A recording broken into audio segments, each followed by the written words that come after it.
Hello friends, welcome back to my YouTube channel Ravi study G K. दोस्तों, आज हम इस वीडियो में देखेंगे कि आठवां वेतन आयोग जब लागू होगा तो उस समय जो मिनिमम बेसिक सैलरी है वह कितना बढ़ेगा। इस वीडियो में हमने चार प्रकार के फिटमेंट फैक्टर को संभावित मान करके कैलकुलेट किया है। तो आइए इस वीडियो को शुरू करते हैं।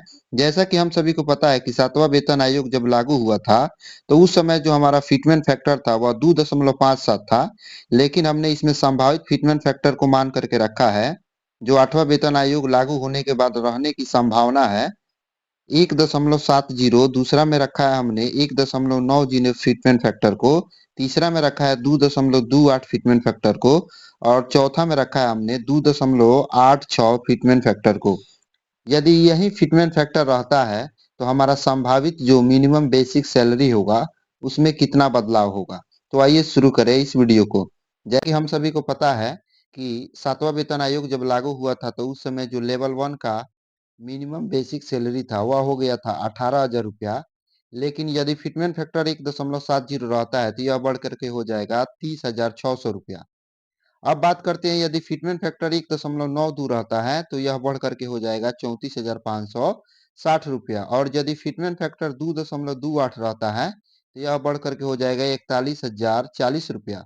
यदि फिटमेंट फैक्टर यह 2.86 रहता है तो यह बढ़ करके हो जाएगा 51,480 रुपया।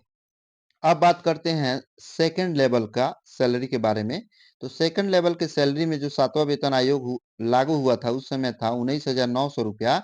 लेकिन यदि फिटमेंट फैक्टर 1.70 रहता है और आठवां वेतन आयोग 2026 में लागू होता है तो यह बढ़ करके हो जाएगा 33,830 रुपया। वहीं 1.92 यदि फिटमेंट फैक्टर रहेगा तो 38,208 रुपया हो जाएगा। और 2.28 यदि फिटमेंट फैक्टर रहता है तो 45,372 रुपया हो जाएगा। और यदि 2.86 फिटमेंट फैक्टर रहता है तो 56,914 रुपया मिनिमम बेसिक सैलरी रहने वाला है। अब बात करते हैं लेवल 3 का। तो लेवल 3 में सातवां वेतन आयोग में 21,700 मिलता था। लेकिन यदि आठवां वेतन आयोग लागू होगा और फिटमेंट फैक्टर 1.70 रहे तो 36,890 रुपया होगा। वहीं यदि फिटमेंट फैक्टर बढ़ करके 1.92 होता है तो हमारा जो मिनिमम बेसिक सैलरी है वो बढ़ करके 41,664 रुपया हो जाएगा। और आठवां वेतन आयोग में यदि फिटमेंट फैक्टर 2.28 रहता है तो यह 41,000 से बढ़ करके 49,476 हो जाएगा मिनिमम बेसिक सैलरी। और यदि फिटमेंट फैक्टर 2.86 रहता है तो यह बढ़ करके हो जाएगा 62,062 रुपया। लेवल 4 की बात करें तो लेवल 4 में बेसिक सैलरी मिलता था सातवां वेतन आयोग में 25,500 रुपया। लेकिन यदि आठवां वेतन आयोग लागू होता है और फिटमेंट फैक्टर 1.70 रहता है तो यह बढ़ करके हो जाएगा 43,350 रुपया। और फिटमेंट फैक्टर यदि 1.92 रहता है तो यह बढ़ करके हो जाएगा 48,960 रुपया। और यदि फिटमेंट फैक्टर 2.80 रहता है तो यह बढ़ करके हो जाएगा 58,140 रुपया। और यदि फिटमेंट फैक्टर 2.86 रहता है तो यह बढ़ करके हो गया 72,930 रुपया। अब बात करते हैं लेवल 5 का। तो लेवल 5 में सातवां वेतन आयोग में 29,200 रुपया मिलता था। और यदि फिटमेंट फैक्टर 1.70 रहता है तो यह बढ़ करके हो जाएगा 49,640 रुपया। और 1.92 रहेगा फिटमेंट फैक्टर तो बढ़ करके हो जाएगा 56,144 रुपया। यदि फिटमेंट फैक्टर 2.28 रहेगा तो यह बढ़ करके हो जाएगा 66,576 रुपया। यदि फिटमेंट फैक्टर 2.86 रहेगा तब बढ़ करके हो जाएगा 83,512 रुपया मिनिमम बेसिक सैलरी। बात करते हैं लेवल 6 का। तो लेवल 6 में जो सातवां वेतन आयोग लागू हुआ था तो उस समय मूल वेतन था 35,400 रुपया। और यदि 1.70 फिटमेंट फैक्टर आता है तो लेवल 6 का जो बेसिक मिनिमम बेसिक सैलरी है वो बढ़ करके हो जाएगा 60,180 रुपया। और यदि 1.92 फिटमेंट फैक्टर आता है तो 68,088 रुपया हो जाएगा। और यदि 2.28 रहता है तो 80,772 रुपया हो जाएगा। और यदि 2.86 रहता है तो यह बढ़ करके हो जाएगा 1,02,44 रुपया। अब बात करते हैं लेवल 7 का। तो लेवल 7 में सातवां वेतन आयोग में 44,900 रुपया मिलता था।